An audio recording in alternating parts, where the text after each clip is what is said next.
안녕하세요. 취미로 철학하는 남자입니다. 이번 시간에는 국가 국언의 내용을 한번 정리해볼까 하는데요. 국가 국언은 국가 8권 마지막에서 민주제에서 참주제로 변화하는 과정에 대한 설명을 마치고 이어지는 권이기 때문에 참주형 인간의 발생에 대한 얘기가 나타나게 됩니다. 그래서 참주형 인간의 발생에 대한 얘기를 하면서 욕구에 대한 이야기를 하게 되고요. 간단한 특징들을 살피게 됩니다. 그 다음으로 이제 소크라테스는 참주형 인간의 삶이 어떤 삶인지에 대해서 이제 좀 더 평가를 하게 되는데요. 몇 가지 기준을 놓고서 이제 참주형 인간의 삶이 과연 좋은 삶인지 여기에 대해서 논하게 됩니다. 그리고 참주형 인간의 삶에 대해서 마무리를 짓게 되면서 이제 앞서 말한 5가지 유형의 삶에 대한 이야기를 마치게 되는데요. 그렇기 때문에 어떤 유형의 삶이 가장 좋은 것이고 가장 나쁜 삶은 어떤 것인지에 대한 이야기를 이제 하게 됩니다. 그리고 마지막으로 이제 우리가 1권에서 이야기했었던 불의를 행하는 것이 과연 이득일 것인가, 이것에 대한 이야기를 또다시 하게 되는데요. 불의를 행하는 것이 이득이지 않다라는 얘기를 소크라테스는 다시 하게 되고, 이 내용을 보게 되면은 앞서 1권에서 처음 소크라테스가 했던 이야기하고 크게 다른 게 없어요. 그래서 과연 이러한 결론이 올바른 접근일까 라는 의문은 들기는 하는데, 아무튼 국가 국언에서는 이 내용을 마지막으로 해서 끝나게 됩니다. 다음으로 참주형 인간의 발생에 대한 부분을 살펴볼까 하는데요.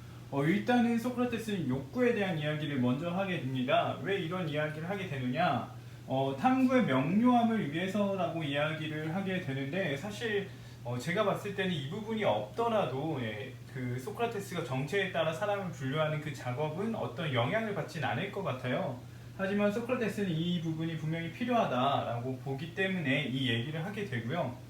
그러면서 이제 동물적 욕구라는 것에 대해서 얘기를 하게 됩니다. 일단 이 욕구가 무엇인지에 대해서 말하지 않기 때문에 욕구 A로 얘기를 하겠는데요. 일단 욕구 A에 대해서 소크라테스가 꿈에서나 나타날 것들이고 그 다음에 도리에 어긋나는 욕구가 있다라고 얘기를 하게 됩니다. 그러면서 이 욕구 A에 대해서 이제 글라우콘이 도대체 어떤 욕구냐라고 물어보게 되니까 이제 동물적인 욕구라고 얘기를 하게 되고요. 그러면서 소크라테스는 사람들 중 일부는 동물적 욕구가 강하고 사람들 중 또 다른 일부는 동물적 욕구를 지배를 한다고 합니다. 그래서 동물적 욕구가 강한 경우에는 이제 수치스러운 일들을 저지르게 되고, 그래서 예를 들면은 살인을 한다던가 불륜을 한다던가 파렴치한 일들을 벌이게 될 것이다 라고 얘기를 하게 되고요. 그 다음으로 이제 동물적 욕구를 지배하는 경우에는 적절한 사색과 감정적 해소, 그 다음에 욕구의 해소가 일어나기 때문에 편안한 생활을 할 수 있게 된다라고 얘기를 하게 됩니다. 보시면 아시겠지만 참주형 인간이 나타나는 것에 대해서 왜 이것이 먼저 선행돼서 이제 다루셔야 하는지에 대해서는 분명하게 좀 알기가 어려워요. 그래서 저는 사실 이 부분이 없어도 내용을 이해하는데 크게 문제는 되지 않지 않았을까라는 생각을 합니다. 왜냐하면 결과적으로는 이런 그 동물적 욕구와 관련된 부분에 대한 얘기들은 참주형 인간을 얘기하면서 계속해서 나타나기 때문에 분명하게 이렇게 얘기하지 않아도 아마 어느 정도는 동의되고 그런 전제 하에 이야기가 진행됐을 거라고 보여지는 거죠. 다음으로 참주형 인간의 가정 환경에 대해서 이야기를 해볼까 하는데요. 참주형 인간의 경우에는 민주제적 아버지를 두고 있습니다. 민주제적 아버지는 절제된 자유를 아들에게 허용하게 되는데요. 아들의 입장에서는 절제된 자유마저도 구속으로 여겨지게 되고요. 그렇기 때문에 아들은 완전한 자유를 추구하게 됩니다. 그 과정에서 이제 점점 심해지게 되면은 무절제해지는 상황에 놓이게 되고, 이거를 광기에 휩싸였다라고 얘기를 할 수가 있게 돼요. 왜냐하면 절제를 하지 못하기 때문에 그야말로 그거는 광기라고 볼 수가 있는 거죠. 그래서 이런 모습을 봤을 때 술 취한 사람과 애욕에 빠진 사람, 그리고 미친 사람과 유사하다라고 소크라테스는 이야기를 합니다. 다음으로 참주형 인간의 생활인데요. 참주형 인간 같은 경우는 완전한 자유를 꿈꾸게 되면서 무절제한 생활을 하게 됩니다. 그렇다 보니까 이제 낭비를 하거나 이제 향락적인 생활을 취하게 되는데요. 그 과정에서 자신의 수입이 있다면은 그것이 금세 탕진하게 되겠죠. 그렇다 보니까 돈이 없게 되고, 돈이 없으면은 낭비를 하거나 향락적일 수가 없게 돼요. 그렇다 보니까 타인의 재산에 눈독을 들이게 되고, 그래서 부모나 남들 아니면 신전의 재산을 탐하게 된다라고 얘기를 하게 됩니다. 이 과정에서 부모에게 돈을 받기 위해서 거짓말을 한다던가 아니면은 강제로 빼앗는다던가 이런 행동을 할 수가 있고요. 그리고 남들에게도 마찬가지로 강제로 빼앗는다거나 아니면은 사기를 쳐서 빼앗는다던가 이런 행동을 할 수 있다라고 얘기를 합니다. 그리고 참주형 인간 같은 경우는 무절제한 생활을 하기 때문에 법과 질서라는 절제를 무시하게 돼요. 네, 절제를 무시하게 되고 제멋대로 행동을 하게 됩니다. 그래서 범죄 행위를 많이 저지르게 되고 그 다음에 독재적인 모습을 보이게 된다라고 소크라테스는 이야기를 합니다. 예, 다음으로 참주형 인간의 처세에 대해서 이야기를 해보겠는데요.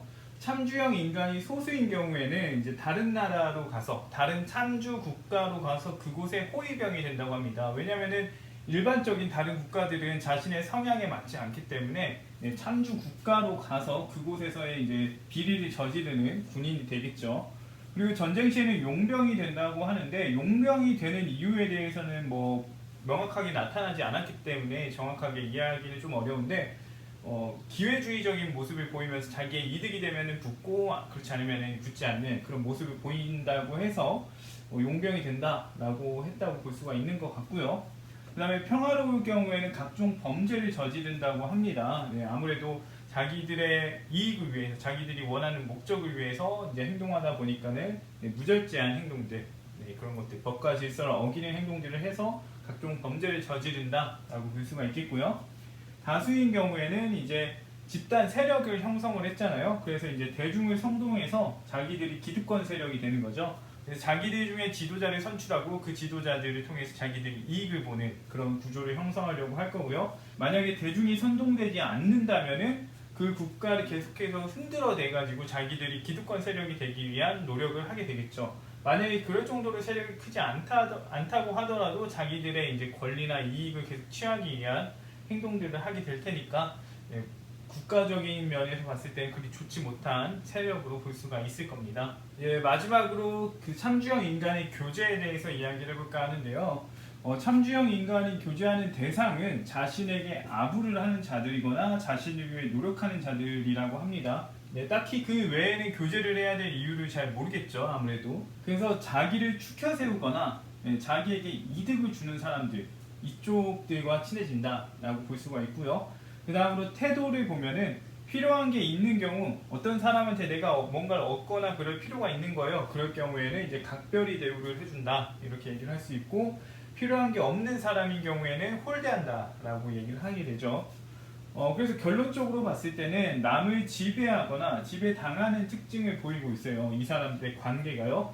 그렇기 때문에 수직적인 관계만 형성할 수 있다라고 얘기를 할 수 있고, 동등한 관계를 형성하지 못한다라고 볼 수가 있겠죠.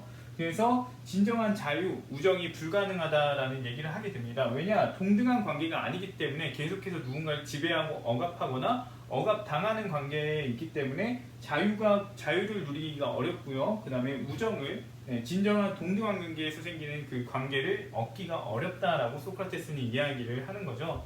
네, 이상으로 참주형 인간의 발생과 이제 삶의 특징 몇 가지를 살펴봤는데요. 다음번에는 이제 그 소크라테스가 참주형 인간에 대해서 어떻게 평가를 했는지 그것에 대한 이야기를 해보도록 하겠습니다.